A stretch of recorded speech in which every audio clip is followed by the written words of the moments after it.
이 시간에는 믿음의 결과라는 제목으로 하나님 말씀 증거하겠습니다. 옛말에 첫 단추를 잘 깨어야 한다라는 말이 있습니다. 첫 단추를 잘못 끼우면 그 다음에는 수고는 수고대로 하고 결과는 말 그대로 헛수고가 돼버리기 때문입니다. 저도 이 말의 뜻을 몸으로 경험해 본 적이 있습니다. 새벽 기도회를 마치고 부족한 잠을 조금 보충하기 위해서 잠을 청합니다. 아침 출근 기상 알람이 울려도 5분만 10분만 하다가 결국 허겁지겁 일어나서 샤워를 하고 준비를 합니다. 그러면서 항상 다짐합니다. 내일은 기필코 5분 일찍 일어나서 여유롭게 하루를 시작해야지. 하지만 그 다짐은 꿀맛 같은 아침 잠 앞에 번번이 무너집니다. 허겁지겁 준비하다 보면 설상가상으로 안 그래도 바쁜데 급하게 와이셔츠 단추를 이렇게 꿰다 보면 첫 번째 단추를 잘못 꿰 적이 여러 번 있습니다. 더 속상한 것은 첫 단추를 꿰 때 잘못 꿰 것을 발견할 수 있으면 참 좋을 텐데 언제 발견을 합니까? 아, 내가 단추를 잘못 꿰구나 라고 알아차릴 때쯤은 항상 마지막 단추를 꿰 때 그때 비로소 발견하게 됩니다. 단추가 하나 남던지 아니면 단추 구멍이 하나 남던지 그런 결과를 맞이합니다. 그럴 때면 언제나 영화에서처럼 그 셔츠를 과감하게 뜯어버리고 새로운 셔츠를 꺼내서 멋지게 그렇게 입고 싶지만 현실은 어떻습니까? 다시 하나씩 단추를 풀고 있습니다. 그리고는 기다려주지 않는 시계를 쳐다보며 한없이 손은 빨라집니다. 이처럼 처음 단추를 꿰는 일이 중요하듯 모든 일에 있어서 처음은 정말 중요하고 오랫동안 기억 속에 자리 잡고 있습니다. 오늘 본문 역시 이스라엘 민족의 첫 번째 지도자, 바로 모세가 죽은 후에 새롭게 세워진 지도자 여호수아의 첫 번째 작전 때 있었던 일입니다. 여호수아는 바란 광야 가데스 바네아에서 여호와의 명령을 따라 40일간 가나안 땅을 정탐하고 돌아옵니다. 그리고 정탐 보고를 합니다. 바로 정탐꾼의 삶을 충실하게 그렇게 살아냈던 인물입니다. 그런 정탐꾼답게 첫 번째 작전 역시 바로 여리고성을 정탐하는 작전이었습니다. 먼저 정탐을 보낸 그 장소가 오늘 본문 1절 말씀에 기록되어 있습니다. 1절 말씀 제가 읽겠습니다. 눈의 아들 여호수아가 시딤에서 두 사람을 정탐꾼으로 보내며 이르되 가서 그 땅과 여리고를 엿보라 하며 그들이 가서 라합이라 하는 기생의 집에 들어가 거기서 유숙하더니. 아멘. 시딤이라고 그렇게 성경은 우리들에게 일러줍니다. 시딤은 팔레스틴의 그 경계를 이루는 모압 땅에 있는 골짜기인데 바로 그 두 줄기의 개천이 흐르고 있기 때문에 진을 치기에 굉장히 적합한 장소입니다. 시딤은 요단을 기점으로 요단 동편 11km 정도 떨어진 곳에 위치하고 있습니다. 또한 정탐해야 할 곳, 바로 여리고는 요단에서 반대편인 서편 11km쯤 떨어진 곳에 위치하고 있습니다. 다시 말씀드리면 이스라엘 지파와 바로 여리고성은 요단강을 경계로 서로 22km 정도 떨어진 거리라고 보시면 됩니다. 여호수아의 첫 번째 정탐 작전에 그 임무를 맡은 두 명의 정탐꾼은 야심차게 그 요단강을 건너서 여리고성에 몰래 침투합니다. 침투하여서 라합이라고 하는 그 기생의 집까지 가는 데에는 성공했습니다. 그러나 문제는 그 이후에 발생되게 됩니다. 몰래 침투한 줄 알았던 그 두 정탐꾼은 오늘 본문 2절 말씀에서처럼 바로 발각이 되고 맙니다. 오늘 본문 2절입니다. 어떤 사람이 여리고 왕에게 말하여 이르되 보소서 이 밤에 이스라엘 자손 중에 몇 사람이 이 땅을 정탐하러 이리로 들어왔나이다. 언제 정탐이 들통나게 되었냐 하면 들어가자마자 하루도 지나지 않아서 들통이 났음을 우리는 성경을 통해서 알 수 있습니다. 2절 말씀 중에 이 밤에 라고 하는 이 단어를 NIV 성경에서는 here tonight, 바로 이렇게 기록되어 있습니다.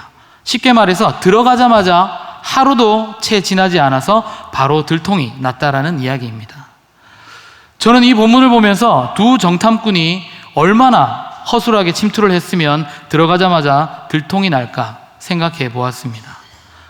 오늘 본문에서 정탐꾼들이 금방 발각이 된 이유는 바로 그 2명의 정탐꾼에게 문제가 있었던 것이 아니라 정탐을 했던 장소, 바로 여리고 성에 해답이 있습니다. 그만큼 여리고 성이 철저하게 경계 근무를 서고 있는 견고한 성이라는 것을 잘 나타냅니다. 또 한 가지는 이미 여리고성 그 군사들은 요단강 건너에 있는 이스라엘 민족의 그 소식을 접했기에 더욱 경계를 강화했다라는 겁니다. 당연히 철옹성 같은 그 여리고성에 잠입해 임무를 완수한다라는 것, 그만큼 어렵고 힘든 일이라는 것을 잘 나타내고 있습니다. 결국 그들은 정탐이 들통나 모든 임무를 실패할 절제절명의 그 위기 속에서 위기를 구할 인물이 등장합니다. 바로 오늘 본문에 등장하는 한 여인, 바로 기생 라합입니다. 그 기생 라합의 도움으로 구사일생 목숨을 구할 수 있었고 그들의 임무를 간접적으로나마 완수할 수 있었습니다. 침투 보고를 받고 정탐꾼을 잡기 위해 라합의 집으로 찾아온 사람들은 3절에서처럼 강한 어조로 그 정탐꾼들을 찾고 있습니다. 3절 말씀입니다. 여리고 왕이 라합에게 사람을 보내어 이르되 내게로 와서 내 집에 들어간 그 사람들을 끌어내라. 그들은 이 온 땅을 정탐하러 왔느니라. 아멘. 침투 보고를 받고 한 걸음에 달려와 정탐꾼을 찾고 있는 여리고성 군사들, 그 군사들에게 라합은 지혜롭게 그 위기의 상황을 대처하고 있습니다. 5절 말씀에 보면 이렇게 라합은 대답합니다. 그 사람들이 어두워 성문을 닫을 때쯤 되어 나갔으니 어디로 갔는지 내가 알지 못하나 급히 따라가라. 그리하면 그들을 따라 잡으리라 하였으나. 아멘. 급히 따라가라고 이렇게 라합은 이야기합니다. 급히 따라가라고 재촉하며 바로 그들의 관심과 그들의 시선을 다른 곳으로 옮기고 있습니다.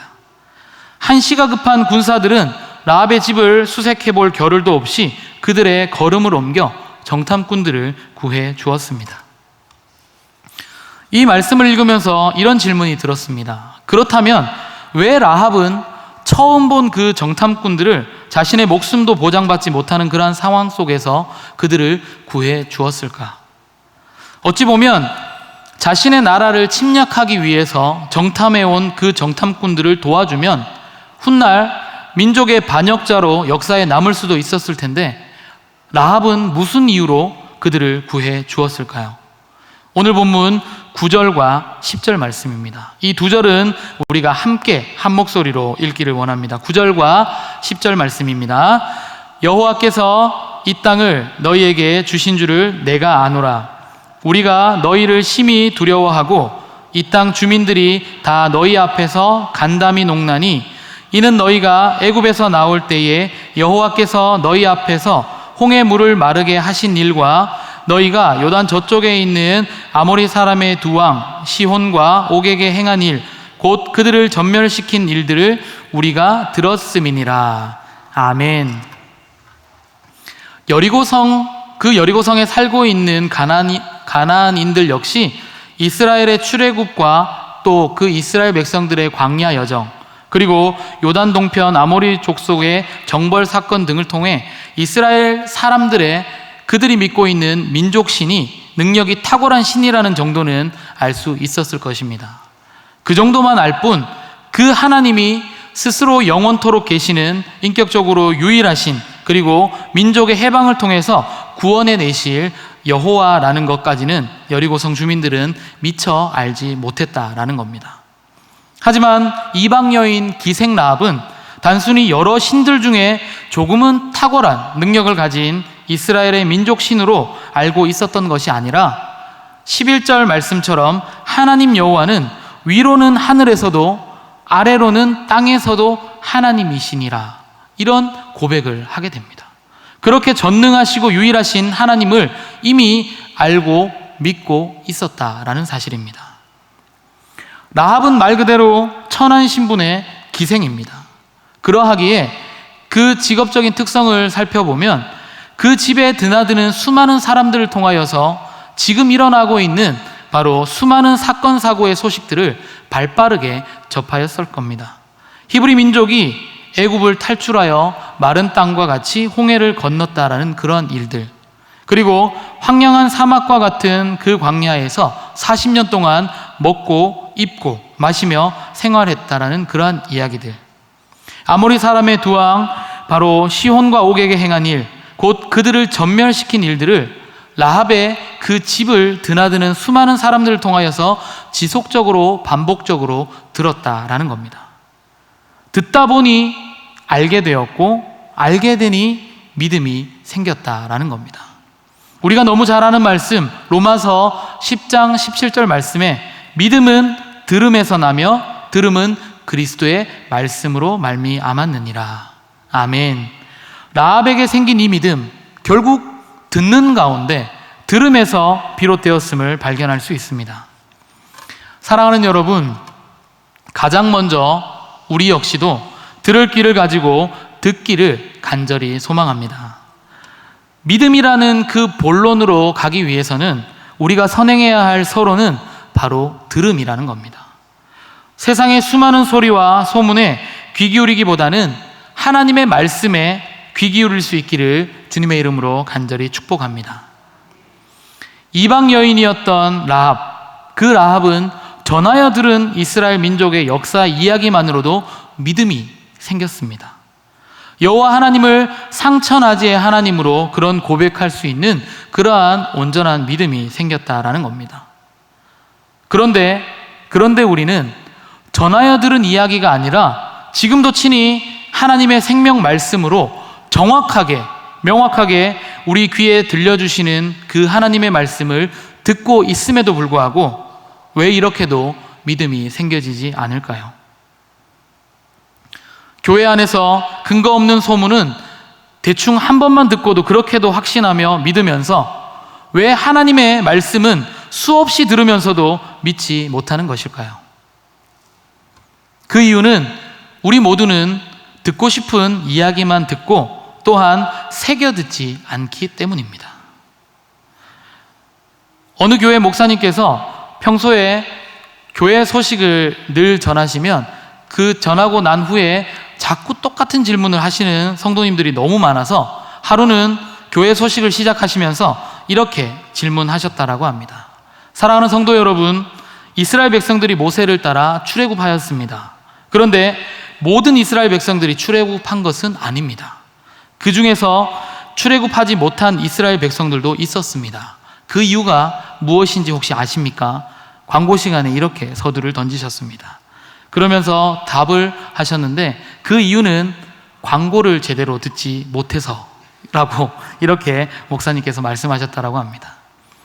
수없이 교회 소식을 전해도 본인이 듣고 싶은 소식만, 그것도 정확하게 들으면 괜찮은데 본인이 듣고 싶은 소식을 잘못 듣고 오해해서 자꾸만 되질문하는 그러한 성도들에게 목사님께서 재치 있게 말씀하셨다라고 합니다.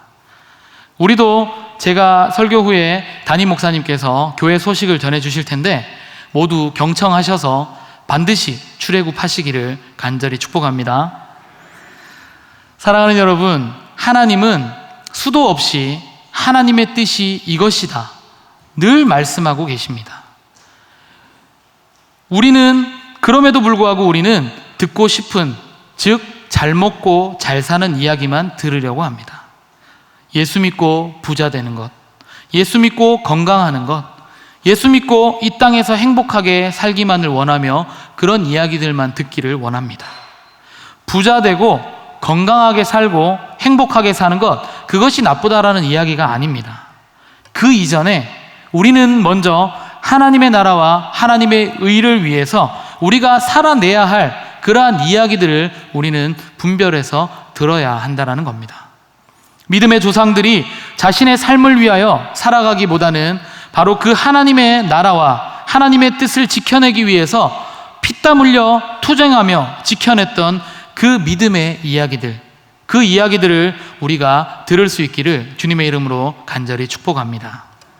오늘 말씀에서도 선택받은 민족이 그 약속의 땅을 성취하기 위하여 죽을 고비를 넘겨가며 지켜냈던 그 믿음의 이야기들, 그 이야기들을 우리가 먼저 들어야 합니다. 듣다 보면 라합의 고백처럼 알게 됩니다. 단순히 지식적인 알미 아니라 지혜를 바탕으로 한 분명한 알미 생겨집니다. 우리가 살아가고 있는 대한민국에서는 특히나 듣는 것이 굉장히 중요한 그러한 부분을 차지합니다. 2008년 결혼을 하고 신혼여행을 다녀오는 길이었습니다. 분명 도착할 시간이 지났는데도 비행기가 대구공항 상공을 계속해서 비행하고 있는 겁니다. 다들 미루어 짐작하기를 공항에 활주로가 확보되지 않아서 그런가 보다 그냥 마냥 기다리고 있는데 기내 방송이 들립니다. 저는 기장입니다. 지금 대한민국에서는 수학 능력 평가, 언어 영역, 듣기 평가가 진행 중입니다. 부득이하게 도착 시간이 지연되는 점 양해 바랍니다. 라고 기내 방송이 들려옵니다. 혹여 비행기 이착륙 소리로 인해 듣기 평가에 방해가 될까봐 비행기까지 상공에 떠다니게 하는 그런 대한민국입니다. 그만큼 듣기 평가에서는 듣는 게 가장 중요하죠. 잘 듣기만 하면 답을 찾을 수 있습니다. 열왕기상 3장 9절 말씀에 솔로몬이 이렇게 간구합니다. 누가 주의 이 많은 백성을 재판할 수 있사오리이까?